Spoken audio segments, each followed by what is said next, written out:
مسلمان کا کیا عقیدہ، نظریہ، سوچ ہونی چاہیے کہ اللہ کے سوا کسی سے جب مدد طلب کی جاتی ہے، اس کے بارے میں کیا عقیدہ ہے؟ ہمارا بنیادی اعتبار سے جو نظریہ اور عقیدہ ہے یعنی اہل اسلام کا، وہ یہ ہے کہ حقیقی مددگار ہر معاملے کے اندر یہ رب العزت جل و علا ہے۔ جب بھی ہم کسی سے مدد طلب کرتے ہیں، چاہے انبیاء کرام علیہم السلام سے کر رہے ہوں، چاہے اولیاء سے کر رہے ہوں، اہل بیت اطہار سے کر رہے ہوں، صحابہ کرام علیہم رضوان سے مدد طلب کر رہے ہوں، ان تمام سے مدد طلب کرتے ہوئے چاہے براہ راست ہم ان کو پکاریں یا ان کا وسیلہ رکھ کر ہم اللہ تبارک و تعالی سے سوال کریں، یعنی ان کو وسیلہ بنا کے اللہ کی بارگاہ میں پیش کریں، دونوں صورتوں میں ہمارا نظریہ اور عقیدہ یہ ہے کہ حقیقی اعتبار سے ہم اللہ تبارک و تعالیٰ کی بارگاہ میں ان کا وسیلہ ہی پیش کر رہے ہوتے ہیں۔ حضرت سیدنا ربیعہ رضی اللہ تعالیٰ عنہ نبی پاک صلی اللہ علیہ وسلم کو رات میں وضو کروایا کرتے تھے تہجد کے وقت،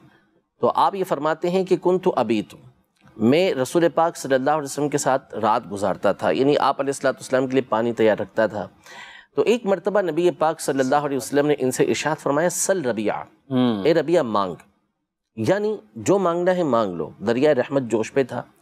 اب ان کے الفاظ دیکھیں، یہ صحابی ہیں رضی اللہ تعالیٰ عنہ جو نبی پاک صلی اللہ علیہ وسلم سے براہ راست توحید کو سیکھنے والے ہیں۔ ٹھیک، سوال دیکھیں، اسألک مرافقتک فی الجنہ یا رسول اللہ، یعنی میں آپ سے سوال کرتا ہوں، آپ سے سوال کرتا ہوں کہ جنت میں آپ کے ساتھ رہوں۔ سوال کس سے کیا، مانگا کس سے؟ سوال کرنا ہوتا ہے مانگنا کسی سے، مانگا کس سے؟ نبی پاک صلی اللہ علیہ وسلم سے۔ مانگی کیا چیز؟ جنت کے اندر رفاقت، جنت کے اندر ساتھ۔ نبی پاک صلی اللہ علیہ وسلم نے یہ نہیں ارشاد فرمایا کہ یہ تم کیا کر رہے ہو، شرک کر رہے ہو، مجھ سے مانگ رہے ہو، اور کیسی چیز مانگ رہے ہو، جنت مانگ رہے ہو مجھ سے، بلکہ آپ علیہ السلام نے فرمایا کہ اب تم کثرت سجود کے ساتھ میری مدد کرو۔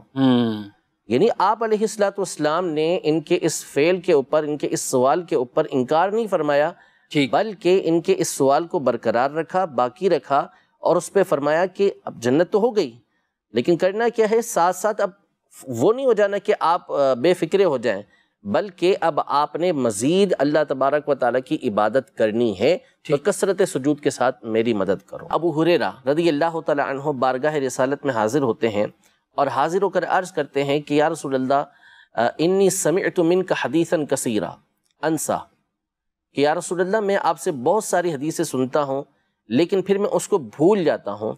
تو نبی پاک صلی اللہ تعالیٰ علیہ وآلہ وسلم نے ان سے ارشاد فرمایا ابسط رداءک یا ابا ہریرہ، اے ابو ہریرہ اپنی چادر کو پھیلاؤ۔ بارگاہ رسالت میں وہ کیا شکایت کر رہے ہیں، سوال کس چیز کا کر رہے ہیں کہ میں بھول جاتا ہوں، وہ صورت اسی بن جائے کہ یاد رہے۔ نبی پاک صلی اللہ علیہ وسلم نے فرمایا کہ اپنی چادر پھیلاؤ۔ آپ علیہ السلام نے فغرف بیدیہ، اپنے ہاتھوں کو یوں چلو بھرا ہوا میں اور ان کی چادر کے اندر ڈال دیا، اور فرمایا فدم، کہ اس کو اپنے سینے سے ملا لو۔ وہ فرماتے ہیں فدممتہ، میں نے ملا لیا، فما نسیت بعد، میں اس کے بعد کسی چیز کو بھولا ہی نہیں۔ سبحان اللہ۔ حافظہ ایک کیسی چیز ہے، وہ سوال کر رہے ہیں نبی پاک صلی اللہ علیہ وسلم سے۔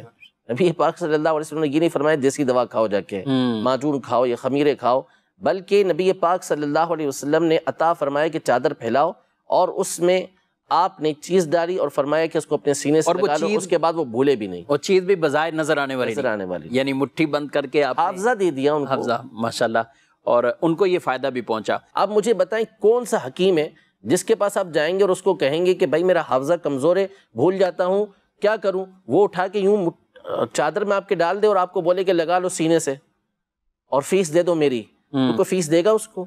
وہ خمیرہ دے گا، آپ کو طرح طرح کی دوائیاں دے گا جس سے آپ کا حافظہ مضبوط ہو۔ ٹھیک ہے، کون ہے ایسا کہ جو کسی شخص کے پاس جا کے یہ کہے کہ میں آپ کے ساتھ جنت کے اندر رہنا چاہتا ہوں؟ ظاہر ہے کہ اسی کو کہا جائے گا کہ جس کے بارے میں یہ اعتقاد ہو کہ اللہ پاک اس کو اس بات کی قدرت دے گا، اللہ پاک کی عطا سے یہ چاہیں تو مجھے حافظہ دے سکتے ہیں، اللہ پاک کی عطا سے چاہیں تو میری جو مصیبت ہے، میری جو پریشانی ہے وہ دور کر سکتے ہیں، مجھے حافظہ عطا کر سکتے ہیں۔